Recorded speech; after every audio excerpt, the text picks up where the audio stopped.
সর্বশক্তিমান বিসমিল্লাহির রহমানির রহিম।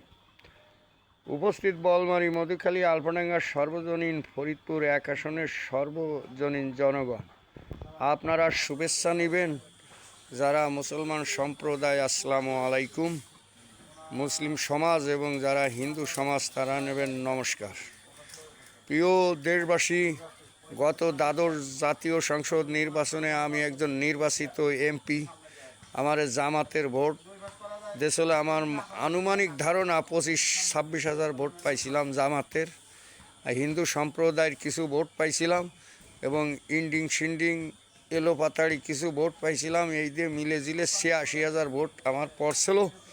আমি নির্বাচিত এমপি। আমার নিকটতম প্রতিদ্বন্দ্বী আওয়ামী লীগের বিদ্রোহী ক্যান্ডিডেট আরিফুর রহমান দোলন সাহেব ছিল। সেইটি হলো আমার নিকটতম প্রতিদ্বন্দ্বী ছিল। 68 কি 64 হাজার এরকম ভোট সে পাইছে, আর আমি 86,000 ভোট পাইছি। আর যে নৌকো আব্দুর রহমান উনি ভোট পাইছে হলো 22,500। এবারের এই গণ অভ্যুত্থানের পরে আপনার দল, আপনি যে একটা নতুন দল করছেন, সে দল বর্তমান কত দূর?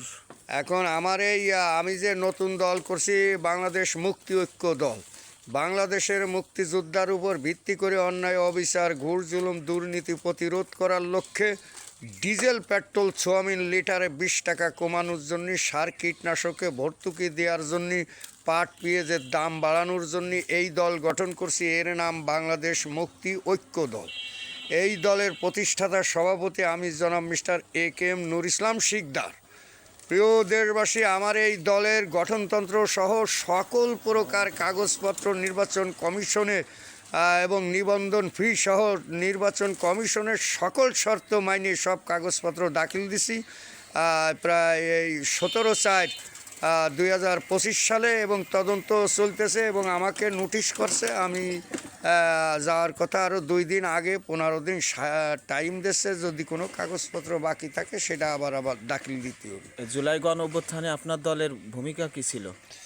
জুলাই গণ অভ্যুত্থানায় আমার দলের ভূমিকা ছিল, আমার বলমারি মধুখালী আলফাডাঙ্গায় আমার নেতৃত্বে 20,000 লোক গেছিল ঢাকা, এবং টোটাল বাংলাদেশে ঢাকা আমার বিভিন্ন শাখার লোকজন আইছিল প্রায় 10 লক্ষর উপরে।